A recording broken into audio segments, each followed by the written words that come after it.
Hello and welcome back to Books with Carol Ann, and yeah, you guessed it, we're gonna go through my June reads today. The first book I read was The Fallen and the Kiss of Dusk by Carissa Broadbent. This is the advanced reader copy that we had in the UK. I annotated this, as you can see, with lots of notes.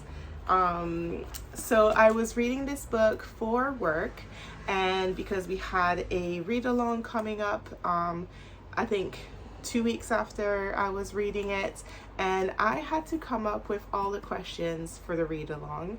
And if you're curious on what that entails and how that changes my reading experience, I'd be happy to make a video on that, so just let me know. So I absolutely adore Carissa Broadbent. I've read all of the Crowns of Nyaxia books, and they just keep on getting better. I absolutely adore this couple. This is the fourth book in the Crowns of Nyaxia series, but this is the second book in the duology that follows Mish and Azar.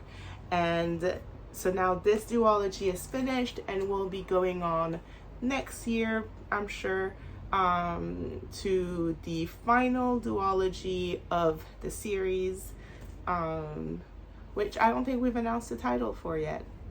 So stay tuned. I really enjoyed this book. We continue following Mish and Azar through all of their perils that happened in The Songbird and The Heart of Stone. If you've read that book, you know that it ends traumatically, and this is just as traumatic throughout the whole book. I really love their connection. I absolutely adore this couple. I loved Luce, Azar's dog. The duology would not be the same without her in it, and she is a full-on main character. She is the main character, actually. This is not a spoiler because it has been posted on Carissa's Instagram and it has been posted on Tour Books UK. So I thought I would share my little annotation that has been making the rounds a little bit. But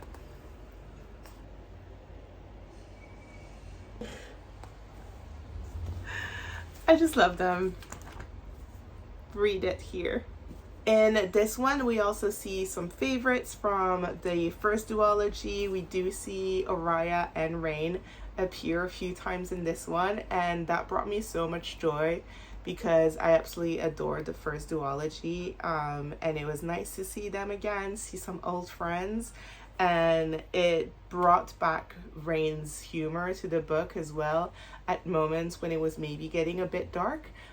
So yeah, I really enjoyed this book, and the read-along went amazingly well, and we had a great Q&A with Carissa at the end where everyone was absolutely losing their shit, me included. The next book I read was Rose in Chains by Julie Soto. Just a little spoiler warning, the edition I'm about to show you is the Fairy Loot Romantasy June edition, and so if you do not want to see it, if you do not want to get spoiled as to what it looks like, please skip ahead. Okay? All right. This is the Fairy Loot Romantasy edition for June. It's absolutely gorgeous. Let me show you the naked cover and the end paper art. It's so pretty.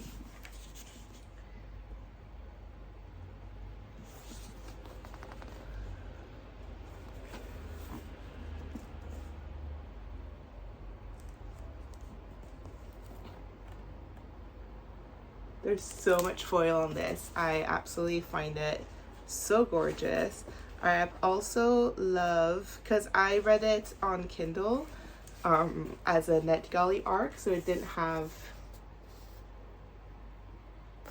chapter headers or anything like that. So it was a really nice surprise to see all of this in the finished copy. And I believe my Waterstones edition is on the way, so it should arrive in the next few days. So that will also be interesting. Oh, it has an alternate cover, which is a different colorway than the standard cover. You know, I think that the black and red probably fits more than the purple. I don't know. What do you think? Let me know. I'm actually really excited as well because I'm meeting Julie Soto again at the end of the week. I'm going to one of her signings. The day that I was finishing the NetGalley e-arc, I was surprised with a physical arc in the mail, and I don't remember asking for it, and I never get anything from HarperCollins, so I was very surprised but very pleasantly. So thank you, HarperCollins, for the gifted copy. I really enjoyed reading Rose in Chains. I went in without knowing anything much about it, not knowing what the magic system or the couple or anything of that was based on, and I really enjoyed it. I think you could tell that it was the first book in a series. I believe it's a trilogy, but don't quote me on that. But you could tell that they were setting up, you know, their relationship and the magic system and the world and the state of the world and all of that. You could just tell because there was a lot of details thrown at you in order to just understand what was happening and why and how they were gonna, you know, fight. But that didn't make me enjoy the first book any less. Because, you know, in fantasy books, you always have a lot to learn in the first book, so it just makes sense. But yeah, I really enjoyed reading it. Julie's books, I've loved every single one of them. I actually just ordered The Trashers, her YA thriller, because it's a Kindle deal this month. It was only 99p. And I'm not necessarily a thriller fan, though I have read two. Actually the two that I've read have been YA, so I feel like maybe that's more my vibe. She has said that a comp title for The Trashers is Veronica Mars, and I used to be obsessed with Veronica Mars. I've seen that show throughout and the movie multiple times. Yeah, so I'm very excited, and I will definitely be reading that at some point this year. But yeah, all to say that I love Julie Soto's writing. I've loved the two contemporary books that I've read from her. She is absolutely hilarious in person. So yeah, I knew I was going to like Rose in Chains. I just didn't know because I've never really been a particular fan of the ship that the original fanfic is based on. Next up is Lore of the Wilds. So this is the Fairy Loot Romantasy edition from last year. I believe this was the first one, the one that launched the Romantasy subscription. So that's really interesting that it took me so long to read it. But this is by Annalise Brana, and it is gorgeous book. Look at this art, which is actually the same art that we have on the end papers, and I believe the two guys, yep, are in the back. I actually finally read this month because it was a Kindle deal last month. I had been really excited to finally get to this one, especially because the next book is coming out today, tomorrow, this week. It's coming out very, very soon. It might even be last week. And yeah, so I knew that I wanted to read it soon. And it was a Kindle deal, so I didn't actually have to murder this beautiful hardback copy by reading it, and I could just read it on my Kindle. And I was supporting the author twice, and we love to support Black authors in this house, so it was literally not even a second thought. This is just so pretty. So in this book we have fae and humans who don't get along. There is a magical system, and one of the humans is forcibly asked to come along to the fae kingdom in order to help out with the library, because only non-fays can get into the library and not basically die or explode on impact as they cross the threshold. And the fays need something crucial in the library. So they force her to come and help out, and she finds that item and takes it for herself. Oops. But we see her basically on her journey to discover herself, discover what she can do and who she can do it with. And it is a beautiful black ensemble cast, and it's so gorgeous. I've seen a lot of people wonder whether this book is YA. It is not YA. I believe she's in her mid-20s in the book, and also there are some spice scenes in this and lots of feelings and thought processes happening in her head. So yeah, this is not a YA book, so definitely make sure to jump on this one and have a read. The next book I read was actually a reread. So I read Nightshade by Autumn Woods, and as you can tell, I annotated it. Probably not as much as I would have liked, because I was reading while traveling, and you know, you can't really annotate on a plane or on a train. It doesn't give up as much aesthetic vibes. I annotated as much as possible, but I mostly ended up just marking the pages that I really wanted to go back to. So I think I will probably go back and annotate further with some notes and little drawings in the next few months. And I loved this book the first time I read it. I loved it even more the second time I read it. I think I noticed a few more things this time around than I had last time.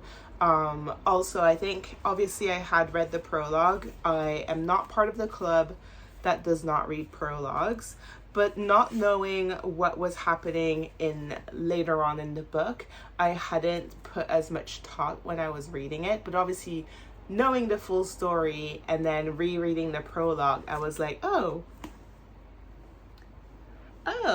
okay. But yeah, I really recommend this book. This is a romance. This is not a fantasy. Do not get mixed up. The cover does give fantasy, but it actually just gives dark academia. This is peak moody Scotland. And if you are in it for a little bit of a special edition, there's also the Works edition that has just come out. Look at that. Look at how pretty they are. So yeah, I'm sorted. I loved this book. Pick it up right now. The next book I read was actually something that I can't tell you guys about. It was a manuscript, and it is not for Pan Macmillan. It was just something that a friend sent to me, and it was really good. I enjoyed myself, but I won't tell you any more than that. And if it ever comes out, if it's ever traditionally published or self-published, I'll let you know. And finally, I ended the month with Not Safe for Work by Nisha El Tuli. I told you guys about this in a very recent video, and you know what? I had to take a bus from Paris to London, and even though it's probably like a half-hour flight, the bus took over 8 hours. It was overnight. I knew that I wasn't going to sleep much. There was a lot of people sleeping on the bus, so I couldn't really turn on the lights in order to read my physical book that I was reading at that point. So I went on Spotify and I looked through the audiobooks that it had available, and Not Safe for Work appeared almost straight away. So I knew that I wanted to read it. It was on my TBR. So I read it. It was only 10 hours, and I read most of my audiobooks at 1.5 speed. So actually, it took me all night. But it was the best travel companion I could have asked for. It was so nice to listen to an audiobook and just chill on the bus. I did fall asleep at some point, so I had to go back a few chapters to what I could remember and make sure that I didn't skip anything. But it was only about 2 chapters, so I hadn't slept that much, unfortunately. But yeah, I really enjoyed the book. It is truly not safe for work. It's a great BIPOC romance with an amazing representation of a BIPOC woman who works in STEM and has to deal with stupid white men who think they're the best in work in a corporate environments. We see them go to a work retreat in Hawaii, and so obviously that also means skimpy bikinis, no shirts, and only one bed. Yeah, because that happens, of course. Yeah, that's never happened on my work trips, thank God, because I was not traveling with this guy. So yeah, thank God for that. But yeah, I really enjoyed myself, and it has made me want to go back and read Nisha's romantices. I know that she has a few completed series, so I'm definitely gonna look them up and see if I can get them and read them at some point this year. And that's really all I read in the month of June. I feel like I haven't been reading as much this year per month, but actually 6 books is pretty good, especially considering how busy we've been with work and how many events there are in the summer. I think 6 books is pretty good. I'm quite happy with that. Obviously, I was on holiday for a week, so I thought I would read a bit more. But you know what? I enjoyed my holiday and I did holiday stuff and it was great. I am currently reading Problematic Summer Romance by Ali Hazelwood, and I cannot wait to tell you because, spoiler, I'm 80% in and I'm having a great time. So stay tuned for that. Thank you so much for watching my June reads, and let me know in the comments if you've read any of the books that I have, if you're adding them to your TBR, and otherwise I'll see you next time.